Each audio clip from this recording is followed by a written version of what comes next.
Welcome to Product AMA, your daily online Ask Me Anything. We started Product AMA to give those passionate or curious about product management a daily break, something to look forward to.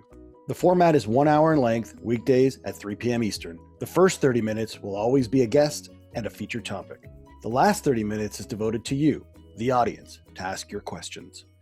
Today, our topic is building mobile app experiences for pro sports teams. And joining us to help explain the topic is Gabe Smallman, who's the president of Adept Mobile. Welcome, Gabe, to Product AMA. Hi, thanks for having me. Yeah, you're online with us from Boston, so welcome. Nice to be here. Yeah, and it looks like you have some sunshine too, which is we do. not what we have up here. I think we have 1 day of sun and then 8 days of rain. Right. Well, that's the cycle. Yeah. Okay. That's spring. Yeah. So, Gabe, you're our first guest from outside of Canada. So thanks for reaching over the border to broaden our community and in support of product folks everywhere. But speaking of Canada and the US, you've recently launched an app for the Canadian Hockey League, which is the largest hockey league in the world with 60 teams across Canada. You're also working with some of the biggest names in pro sports, including the NFL. Tell us a little bit about how your clients manage product. Are there product leaders on the client side? Who are you working with there? That's a great question. It can vary from team to team, from league to league. But generally, sports teams do not have yet a dedicated sort of product manager. And what we see is usually a combination of one or two things. The head of digital is considered sort of the POC, the point of contact, and or they may have a sort of a project and multiple digital digital things. But generally in sports, there's usually not a dedicated product manager. It's more of a dedicated person to manage vendors. Teams we work with are usually not building a lot of their own stuff. They're really leveraging pre-built platforms, and so it's a little less product management. It's a little more vendor roadmap-y management kind of stuff. Interesting. So when you think about their attitude towards products, as in apps or digital, are there differences that you've noticed between them, the ones in Canada versus the US? Is there differences in the way they approach digital and content? So I would say the biggest difference is, and it's not just Canada to US, it's culturally, because we're fortunate enough to work with teams that are on all different sides of the country, north, south, east, west, above the border, some international, even in like the Middle East. And the biggest difference is the goals between teams may vary, but a team business is generally a team business, right? Butts and seats and broadcast deals. And the biggest difference that we find is actually more cultural, and in just how they communicate and the manner in which they communicate. I joke all the time that doing business with East Coast, like somebody from New York, is very different from doing business with somebody in San Francisco, right? And is also very different from doing business with people north of the border. Just a different rhythm, a different sort of different cadence, different way of going at stuff as far as from an intensity standpoint. So it's we see that the general needs don't vary necessarily based on geography. Client needs more vary based on their individual situation, right? So between leagues, you have different media rights. Different media rights mean that teams might have different initiatives. Leagues that have more lockdown media rights, then the teams are less focused on that. They're more focused on what they can. Marketing, sponsorship, utility in the venue, incremental revenue, and then media rights. More media rights focused. Entities like leagues, they're more interested in monetizing sort of their OTT play or something like that. So I don't see it as much as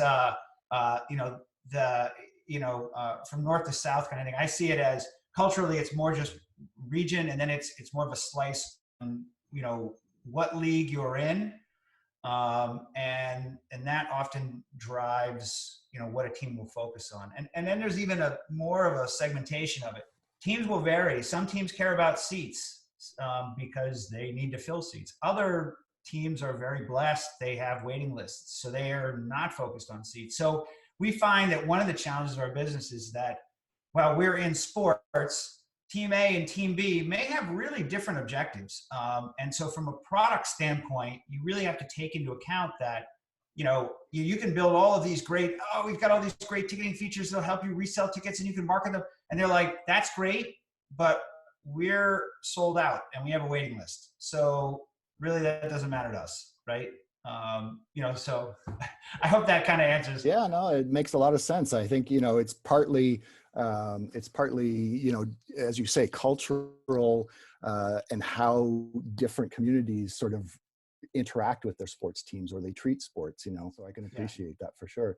And it's great to hear that, you focus on, okay, what are those business objectives? Because ultimately that's what needs to drive the strategy and the product, right? Yeah, absolutely. That's great. So unlike other industries, pro sports is actually a bit smaller than most of us realize. And there's, maybe only a handful of prominent leagues and less than, 150 top flight teams. But you've been able to partner with around 15% of the market, excluding Major League Baseball teams who are all on the league app. Why would you say you've been so successful compared to other sports app companies, including the ones that have come and gone? How have you guys done it differently? Good question. I'd love to say it is the result of a brilliant strategy that I devised. It really was all about hard work and really focusing on the things that create value. So both from a product perspective, being tough and really thinking about what will create value for the fan, what will create value for the team. In our market too, I think we invested a lot in creating really good relationships with the other players in the space that you have to collaborate with, right? So we work a lot with like a Ticketmaster and things like that. And what we found was that in working tighter with the entities that we are sort of responsible for integrating and making sure work critical game days, trying to foster a better relationship with leagues so that we can stay ahead of league needs and things like that. And then really focusing on day-to-day doing a good job, being able to communicate with our teams, being able to be closer to them to sort of share knowledge for what we see in the marketplace. It wasn't a brilliant, clever strategy. It was really just day to day, not worrying about marketing decks, not worrying about creating press releases. It was really about every day, come in, punch the clock. How can we do a better job? How can we make a better product? How can we make sure that this weekend that 500,000 people get into various venues?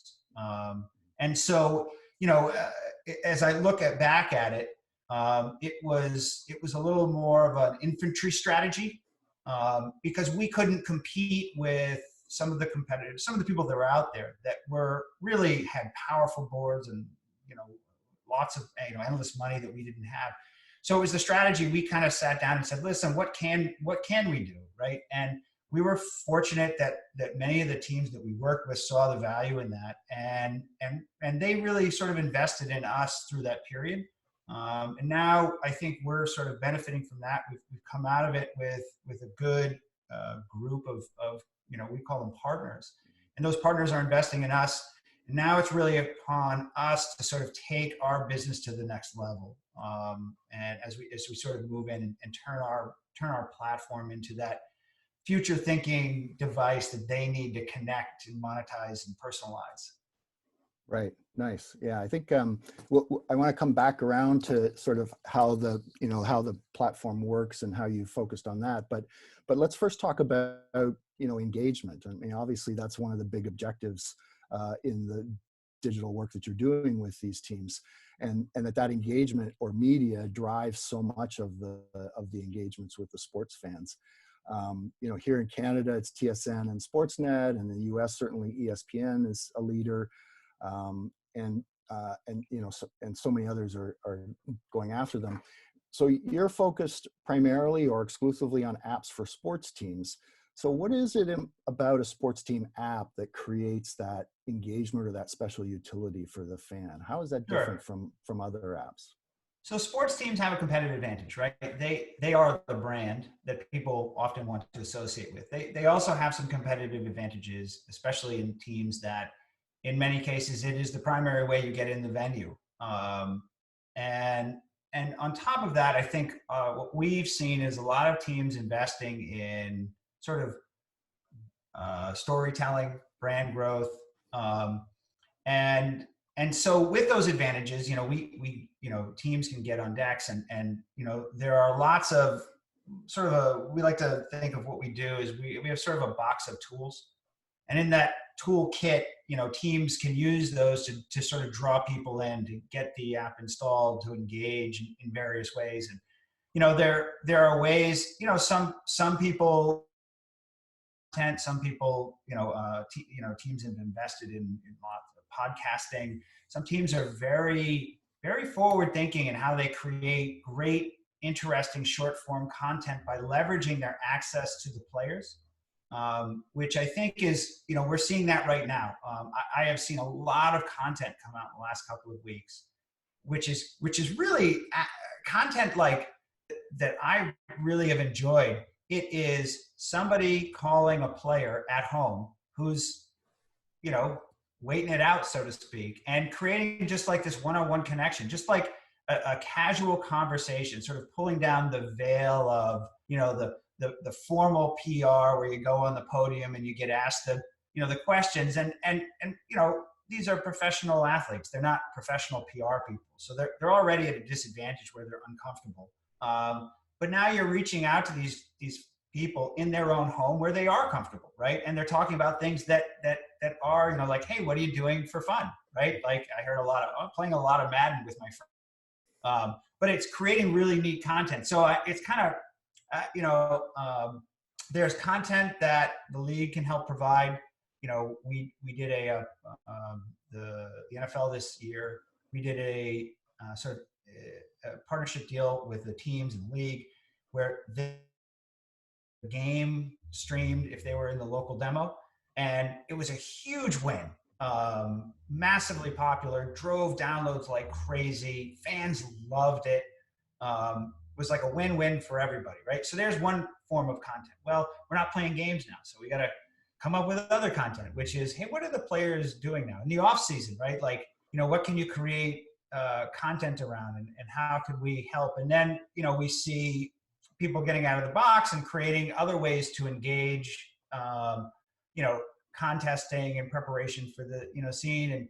And so, we see our job here is to try to keep track of what they're doing, listen to the team, see where they're going, see where the market's going, and constantly refresh our toolbox so that as they start to look at how they want to produce content to continue engagement, we're ready for them. We have the toolkit ready for them. Yeah, interesting that, I guess it started initially, certainly in the mobile space, with sports fans being primarily consumers of content. Have you seen a significant change in more conversations, like, bi-directional conversations, with sports fans contributing things as well, right? So we've seen lots of attempts to, elicit sort of direct feedback from fans, and it has met with mixed success. I think the challenge is you can get a lot of positive feedback, but you're remembered by the negative feedback, and do stuff. The Patriots traded Tom Brady, right? You got to be careful with user comments on that, because there's some really upset people, right? And I think the teams that have been the most successful with with that is picking the right spots for that. And sometimes it's not digital. Like, some teams, have really extensive fan club programs where the fan clubs are gathering at various bars to watch events, and like it's a formal gathering, and some teams really support that effort, and so sometimes I look at something like that and think that's sometimes a more positive way for fans to get together versus through the classic internet hate machine, right? Like, so I've seen it done through the app, but sparingly is my observation, because you can get a lot of quick negativity. Right. Yeah. Well, I mean, we see that in social media, obviously. So, it's something to be aware of and handle carefully. Just as a reminder for everybody that's participating on the line here today, you can ask questions directly to us. Use our Twitter handle @ProductAMA, and if you post your questions there, we'll get to them. I think maybe the chat is showing some too. I've got a question from Windsor, which we'll get to in a moment. But let me just ask Gabe one more question before we sort of get into the participants' questions. Tell us a little bit more about the product. Like, is it a platform, and how much of it can your clients customize? How do you approach that kind of thing? Yeah, so I'll start, maybe back up a little bit of why we felt the need to platform. This goes back a couple of years, and what I started to observe in software was more and more people were creating individual platforms versus creating their own thing, right? And a great example is we used to have our own internal invoicing system, right? And then a bunch of platforms came out that would do it for $50 a month, and they had a lot more features, and it didn't break. And so suddenly I started to recognize, hey, I'm looking at technology, and it's becoming more assembly than it is, custom crafting. And we recognized what we thought were really obstructions in our marketplace, which were directly relating to integration, right? And so for our first part of our, Adept career, we were basically a product, but we were really an integrator, pure integrator, right? We were integrating this and integrating. And I probably integrated with every push provider that ever started and failed ever, everything under the sun. And what we realized was we're not really creating any long-term value here. We're churning through essentially bad choices. And that was when we really decided to pivot and say, okay, we need to create a platform, and we need to create a partner network, so that we're not grinding through all these products, and we can spend time to really integrate them in a meaningful way that works better, creates long-term value, and things like that. So at that point, we kind of pivoted and decided that we really needed a platform in order to do this at scale. There were other reasons too that, marketplace reasons, Disabilities Act, Internet Privacy Acts, things like that. It became much more important to be able to be compliant with all of those things. And if you have every little instance is its own thing, it's really unmanageable at scale. So that's when we kind of pivoted on the platform. Okay, we need a platform, but we don't want to fall into I don't want a cookie cutter. Right. I want to be able to. So it was really about how do we design a product that allows enough flexibility to solve the varying business needs of teams in different sports, in different geographic regions, and with different priorities. Right. I mentioned ticket, non-ticket. And so that came from lots of product thinking, which was sitting down and really thinking about, what are the things that people ask us for? What are the things that matter to teams? How can we productize and create a toolkit so that you can accomplish these things with the tools we have, versus always saying, well, let's build a new thing. because every time you build a new thing, you have to support a new thing, right? And it has to work on game day.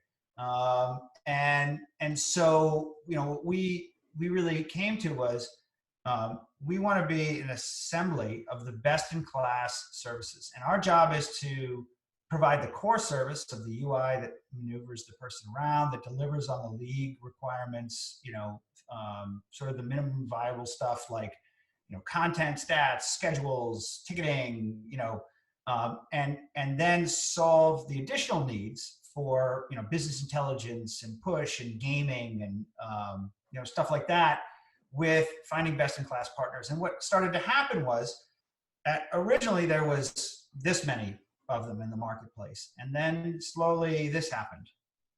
And what happened was the ones that didn't provide value disappeared. The ones that were improperly managed. And so what started to happen was, it was like a survival of the fittest, and the ones that remained were all well-run businesses that provided value. Not all of them, but. And so what we did is we went and we found the ones that we felt would be valuable to teams. We made partnerships, and we did that in collaboration with our teams. It's not the Steve Jobsian, you know what, I'm going to go away and I'm going to come back and I'm going to tell you what you like, right? It was in collaboration with the teams. What is sponsorship selling, right? Like, what is the parking people need?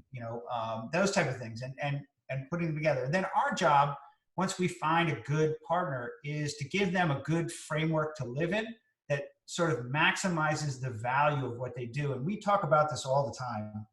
When we want to add a feature, our goal is to not make the value of that feature 1 + 1 = 2. Our goal is really to make 1 + 1 = 3. And so when we add this feature, we think about, how can this feature or integration or partner create more value to the other partners, or to our core product, to the fan. And that really goes into sort of the platform thinking, right? Like how do we maximize the value of everything we endeavor to put on our roadmap as we go. Mm-hmm. So a little bit of why we decided to kind of get into the platform space. Yeah, it makes a lot of sense. I mean, it's we're seeing that across lots of different industries, of course, with the advent of a SaaS world. It's been much easier to rely on best in class fundamental services, and sorry about that, and then really work on the value add of the the business logic, or the things that are really important to your particular customer environment. Yeah, for sure. That's neat. Just another reminder for those of you that are online, we are taking questions from you that we'll talk with Gabe about, and you can post them on our Twitter feed at ProductAMA, or I think you may be able to post them on the chat here too. I do have one from Windsor here, which is kind of interesting. He says, what do you think, or do you think 5G is going to make a significant difference to the app world moving forward? Wow, that's a great question, and one that I have. I would say I am a technology pragmatist. So I have looked at 5G and really tried to think about, what is that realistically going to change, right? So what is 5G? 5G means bandwidth is no longer an issue, right? The speed of the service that you get, the things you might consume or be higher quality and things like that. So as it relates to things that we've done, I see it maybe affecting certain things. One is, I think, OTT offerings. So in the future, I see this with my kids. They don't, they grow up, they go out, they don't go and buy TVs from Best Buy. Like it's generation phone. They watch everything on their phone.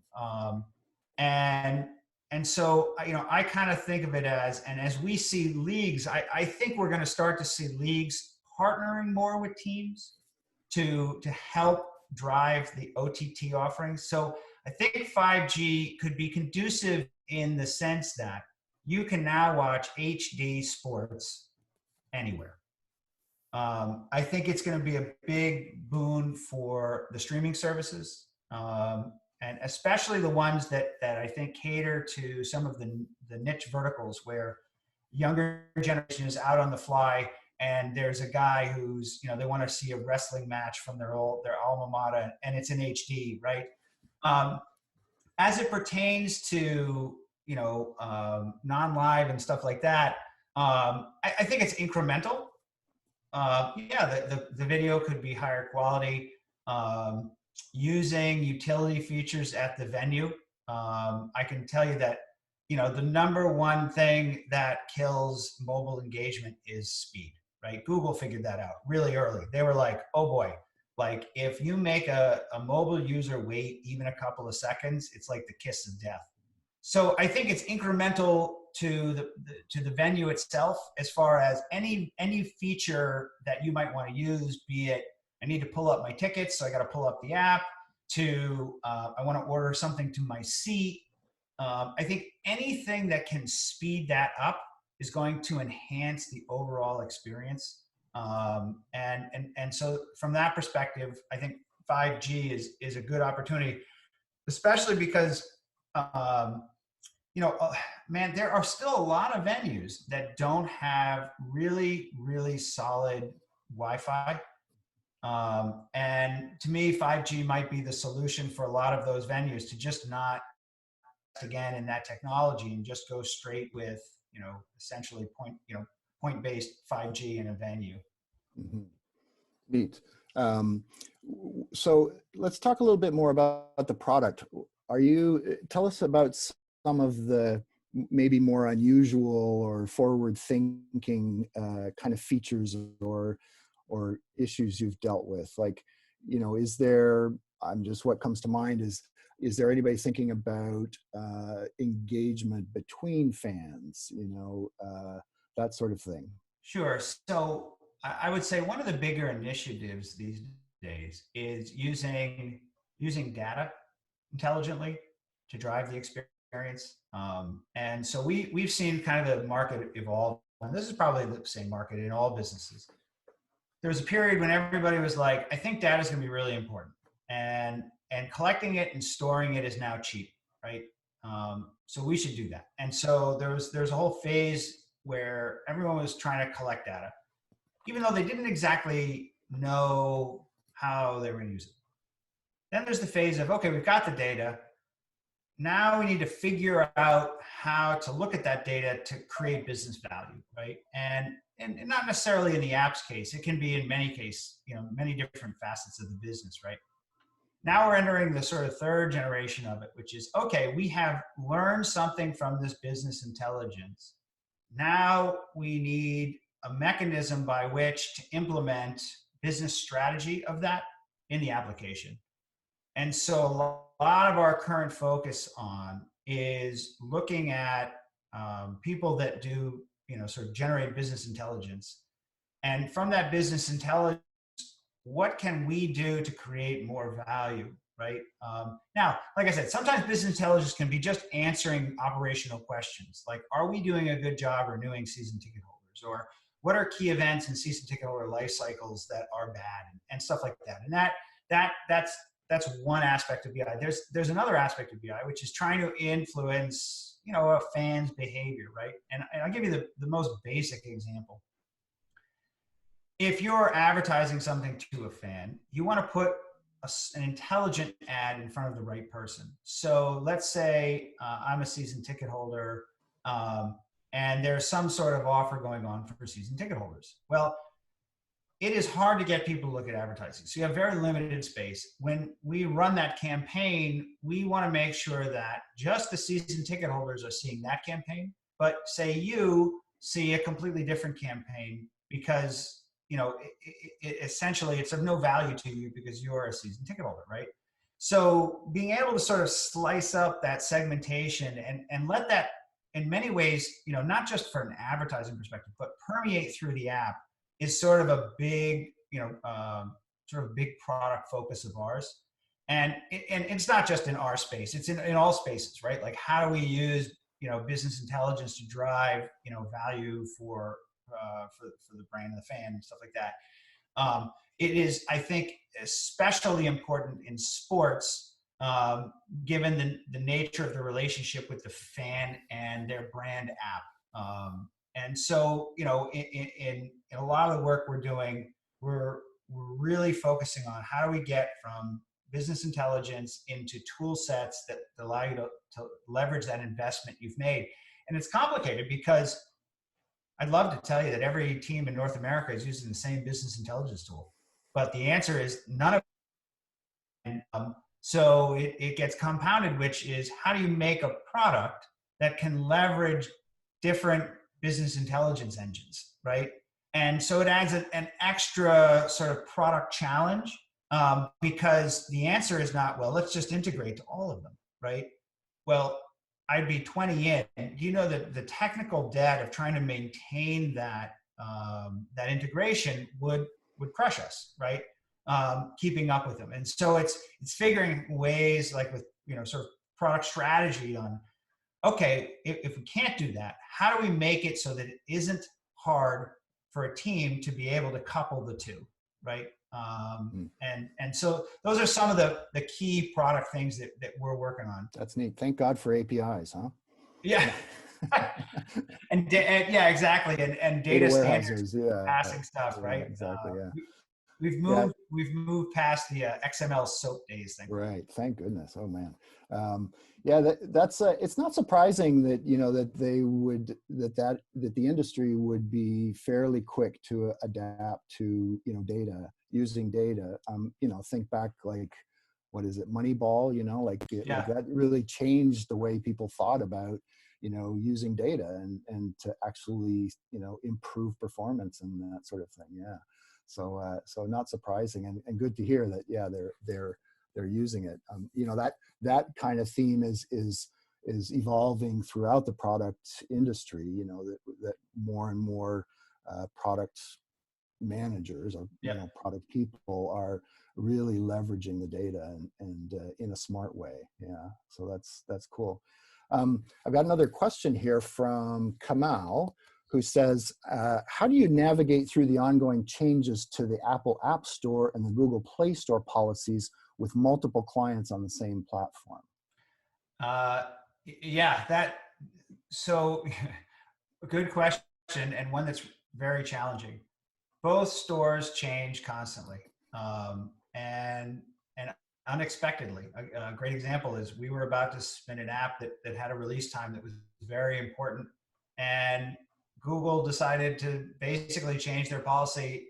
Their review time went from 1 hour to 7 days, which is tough. So the trick is to try to stay ahead of the curve in seeing what's going on, preparing clients for potential problems, making sure they understand that review times can vary. You can be rejected for random things. And so if you have sort of an event that has to happen, you really have to be in way ahead of time to account for the fudge factor. And then there's just the chaos theory, which is you can put an app in the store and it can get rejected because the person found some obscure rule. I remember having apps, we couldn't get an app through for a client because the Apple was convinced that we were selling subscriptions to content services around them. It was completely contrived. I have no idea where they got that idea, but they were like, our policies are you can't sell us without essentially cutting us in. And it took like 2 weeks to figure out a way to get around that reviewer who was convinced we were nefariously sneaking in this content sales thing. And it was all because one SDK in our stack brought in the Braintree payment library. And so they could see that. That's a subscription thing. You're secretly selling subscriptions. And so it isn't easy. It is staying in contact with your partners and what they're doing, and keeping track of, to some degree, we're playing a little bit of, policeman, making sure we know what's coming up. Like in the future, there's a bunch of new requirements where you have to change a special WebKit thing in iOS. We've got to make sure, we got to go shake down everybody in the tree say, are you guys on board? You know, that, you know, after this date, if you don't fix this, we can't, you know, put you into the app and go. And so a lot of the value we provide is trying to police that so that the releases of the app don't get gummed up on that. And that is, there's no other way to do it than to just be in the mix, like, and following what the app stores are releasing, stay current on content, because people will post when there's a sort of unbroadcasted change. And as soon as you get that information, make sure you're disseminating it out to the other players that may be involved in that. And then it's just some good old fashioned project management, right? You know, letting everybody know, like, listen, you know, we're stuck until you do X or you do Y. So I wish there was a simple way to do that. But one advantage of a platform where we don't have, you know, 150 different integrations is we have a smaller set of relationships that we can reach out to and work with them on challenges that come up, where if we had, you know, 4 or 5 times, it would get pretty unmanageable. We joke all the time. We call it the quantum entanglement theory. So every SDK you adds like a geometric problem with other SDKs.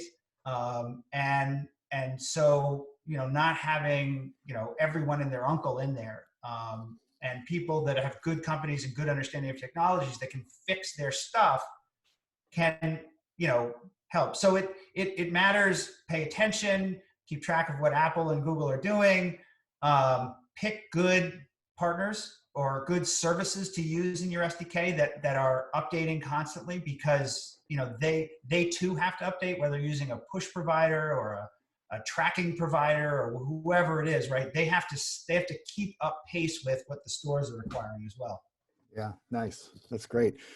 Just as another reminder to participants, we've still got a few minutes left on today's session, and we are taking questions for Gabe. And you can post those on the chat or on our Twitter handle, which is @ProductAMA. So I've got another one here, another question. Can you describe the relationship between your NFL team apps and Ticketmaster? More specifically, how much you're chasing Ticketmaster's tail? So Ticketmaster is the NFL ticketing provider that does it for, I believe, 31 teams. And so we work a lot with Ticketmaster, and Ticketmaster has a job and we have a job. Ticketmaster's job for that, on any given weekend, millions and millions of people get into the venue quickly, right? And to facilitate that, we integrate with Ticketmaster's essentially ticket management product. They call it PSDK. And our job, you know, with them is to make sure that we're running on a solid, stable version of that, and that we've done a good integration so that on Sunday it works. And that gets back to the challenges. They are, you know, we don't have an app that literally has one feature in it, the ticketing. We have an app with tons of features and tons of integration. And so our challenge is really, you know, our number one job is to work on, in NFL terms, work on Sunday, right? That is job one. And even our digital people will admit at teams, yeah, we get it. Job one is get the person in the venue, right? And so we have to balance, we've got to get you in the venue, but the team is going to push us constantly for innovation. And that's where we have to be very methodical on it's innovation, but with pragmatic thinking.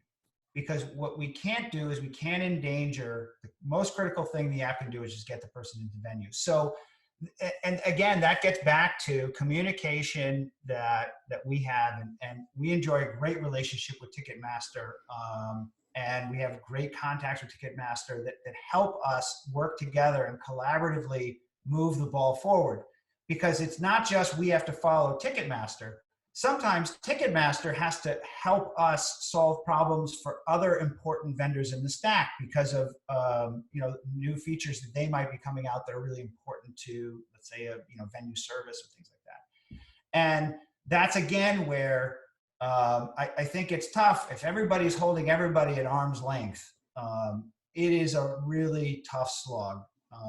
But if you can create good relationships with these parties, working good collaborative relationships that's not finger pointing and blaming and stuff like that, that really slows down innovation and fixing stuff, then it's a pretty manageable thing. So yes, a big part of our job is working with the ticketing provider. Not just, we work with other ones, but not just Ticketmaster. And we see that as the most important feature we provide in the app. And then the things that we really need to do is layer our toolbox on top of that, but not jeopardize the core function. When you're talking about that relationship with partners, one of the ways that that's managed in a lot of organizations is through roadmaps, right? Here's where we're going. Yep. And heads up, let's figure out how we need to integrate or change things, blah, blah, blah, right? How much do you guys work on a roadmap sort of perspective? Great question. I would say I look at our roadmap every single day. I wake up in the middle of the night sometimes and jot notes on my phone for the next morning. When I get in the morning, it's usually the first thing I do is I go back over our roadmap. And maybe I'm obsessive on it, but I really believe that one of the most important things to the success of our business is the things that we decide to do on our roadmap, the priority of those things we do on our roadmap, and how we do them. And I think there's a lot of tools and things like that, but at its core, you've got to pick a tool that works for you. You've got to be able to put things on a roadmap and organize them in a way that makes sense to you, prioritize them in a way that makes sense. And then, we sort of have a process where things on our roadmap and they will, for lack of a better term, mature. So rarely will we come up with a feature, write up a thing, put it on the roadmap, and boom, there we go. It is, here's an idea, concept. Let's put some notes in it. Let's put it on there and let's let it sit for a bit, right? And age. And then while we're going throughout our day-to-day, what we find is that it's way more productive to then see how that feature I was thinking of, that actually might snap in here. And there may be a better way to do this than building that whole thing. And so it kind of came from a philosophy we read once. Google did a study, because they study everything on efficiency. Google wanted to find out if the commonly held belief of the best way to come up with features and products and stuff like that is to get everybody in the room and get on that whiteboard and everybody get their best ideas up. And what Google found was that actually doesn't work as well as tell everybody the challenge and let everybody go off and come back with some thoughts on it. And so we try to do that in a virtual sense. We come up with the core goal that we want to accomplish, right? Personalization, unified analytics, or something like that. We write our notes on it, and then we keep coming back to it. And we let it sit, we let it think, we talk to clients about, hey, if we built this, would you use it? How would you find it valuable? What would you do with it? Where, and what we find is that feature will either become clearer and what the value is and how to do it over time, or it will rot and it ends up in the feature graveyard because we didn't get traction. There wasn't a good way to do it. Plans change, whatever might happen. Right. And so that's kind of how we sort of evolve our product roadmap. And I spend an inordinate amount of time in it, taking notes, collaborating, talking to internal people, external people, reading to try to figure out, is this a thing? Will this add value? How many people would add value to? How can we do it so we don't create an unmanageable, thing in the future? And eventually, if it, passes muster, it ends up from, we'll call it the ice box into the iteration. And then, it gets picked up by development, and development starts to work on it. Nice. Yeah. Yeah. There's definitely been, a shift in focus in a lot of product, organizations from getting, insights out of the air, the CEO's latest dream, but, going out to spend time with your customers and understand their challenges or their underserved needs, and then being able to work with that a bit. And especially, and you may have been through this yourself, when you first start as a more services oriented business, you're building things for individual customers, right? Yeah. But as you shift to a product company, you really have to start thinking in terms of markets of customers. Yeah. And so the next question I have for you is, okay, so you're either have made that transition to a product company or are in the process of it. How do you guys manage like the triaging of an individual customer's urgent need and your roadmap that is Yeah. designed to serve other customers? That's kind of a two-part one, because there's a, somebody once told me, a much wiser product person than I said, Gabe, you can't build a product for 100% of the market. And if you do, you fail. You have to build a product that services 80 to 90%, or whatever the number is. And the point of it really was, there is no way to build a product that will cover every single thing that every single person wants. And you have to figure out what are the things that add value. And at some point, you have to be willing to walk away from or push back on things that are not going to be valuable to the greater good, right? And those are not just product decisions. Those are often business relationship decisions as well, right? If a big client is pushing for something that you're like, boy, this is really just for you. Am I going to say yes and put all these resources and create some technical debt that I'm going to have to service for the next 3 years or something like that? And those are tough. Those things come from, obviously market strength, right? Like, the bigger it is, it comes with good relationships with your clients, being able to have that frank conversation. I know you guys think this is valuable, but it really isn't for anybody else. And it's a big product. Is there some, we were thinking of this to solve that problem, right? And so sometimes what I like to try to do is, instead of just say no, is try to come back with an alternative. We see what you're trying to accomplish here, but we want to accomplish it this way. And it can be done in a more productized way that can create value for more people.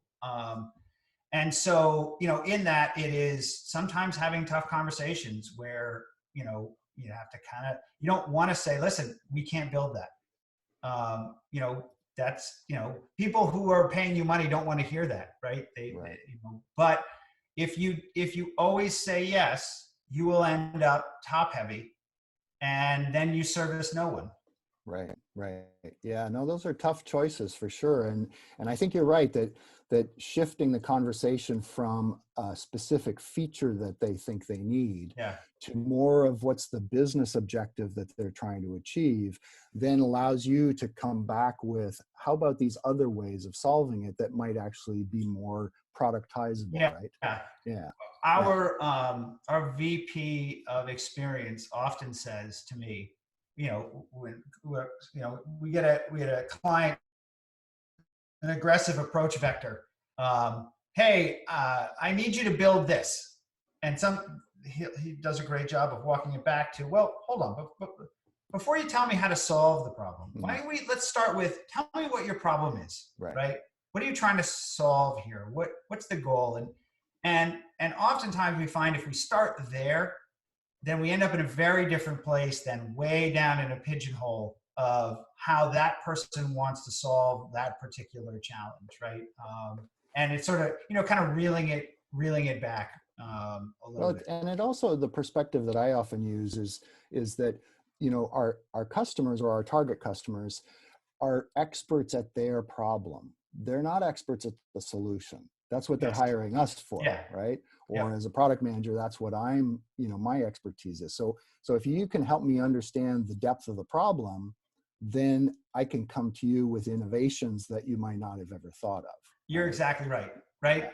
Yeah. You hired me because I'm good at solving problems, right, with technology. So start with the problem. Yeah. Yeah. A really good point. And in fact, that also extends to the relationship between product managers and engineers or developers.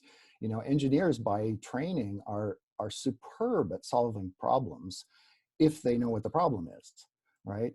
And so in many cases, a product manager's real value to an organization is to really deeply understand the problem. Yeah. So that then the product team can get together and come up with innovations. Yeah. That's cool. So we're just about out of time. I have one last question for you, Gabe, and save this one for last because maybe it's not completely fair, but I'll ask it anyway. It's the doozy. Yeah. So there's no sports happening right now, or at least not on the fields. What are your clients asking of you right now? When do you think things will get back to playing? Sure. So the first part, what are they asking? Well, their teams are preparing. What we're seeing is people using this period to accomplish a lot of sort of front office they had on the books, right? The other interesting that's happening is now everybody's working from home, and I think there's a management effect going on, which is people want to convince the organization that working from home can be productive. And so I think a lot of people are putting in 110%, which is great because I think an amazing amount of stuff is happening that is off the field. And so we did the same. We decided, listen, our clients, the people that pay our bills and put food on our table, are out there hustling while the games aren't on in preparation so that they can maximize when they do go on. We can do no less. We have to take this time and this opportunity to advance our product so that we can meet them on the other side. And so, we had sort of an all hands kind of meeting where we were like, guys, this is a really, it's going to be a tough time, but it's also, there's an opportunity here for us to try to, we don't have as much daily noise. So it's not sit back on our hands. It is dig in, move forward, and prepare to deliver for when games resume. As far as when games resume, boy, that's a tough one. Crystal ball gazing. There you go. Yeah, if I were to make my best guess, I would say that we will see some games played in the summer that I suspect will not have crowds. And so one of the things that I'm looking for somebody out there to solve, games without fans are not as entertaining, but I'm waiting for somebody to solve the crowd noise challenge. So one of the reasons that I think games are so entertaining to watch is the crowd noise, right? If you ever just turn the volume off on a sporting event, you're like, the crowd noise is really important, especially for events like the Ultimate Fighting Championship. Wrestling. I watched wrestling the other night for 5 minutes with no crowd. The crowd noise is really important part of it. So I'm waiting for somebody to invent an AI that can follow the action and make the appropriate crowd noises so that people don't realize that there aren't fans in the venue. And I think the value of the broadcast will go right back to where it was. And there's an opportunity for sports leagues to kill it because what else are you going to do? And so that's my guess, and I'm hoping that happens in the summer. Yeah. And the crowd noise, of course, is just as important to the players, right? Because they need that juice to keep them going. Yeah. Right? Well, a couple of NBA players kind of came out and said, I don't think I can play without a crowd. Right. Wow. And now let's be honest, if it's that or get paid or not get paid, they're going to play without a crowd. but maybe there's a solution that's both sides of it. Somebody create an app that collects fan noise, so that you can cheer and it's on the broadcast. Who knows what they'll come up with in that sense. But I think what I'm seeing is businesses adapting incredibly quick to the current state of things. And so I would suspect that there'll be some form of entertainment in sports this summer. Gabe, thank you so much. Be safe, My be pleasure. healthy, To you and too. we'll cross paths again soon, I hope. Yeah. Everybody else, enjoy the rest of your day and stay healthy and safe. Bye for now. Follow Product AMA on Twitter and send us your topic suggestions. We look forward to seeing you soon.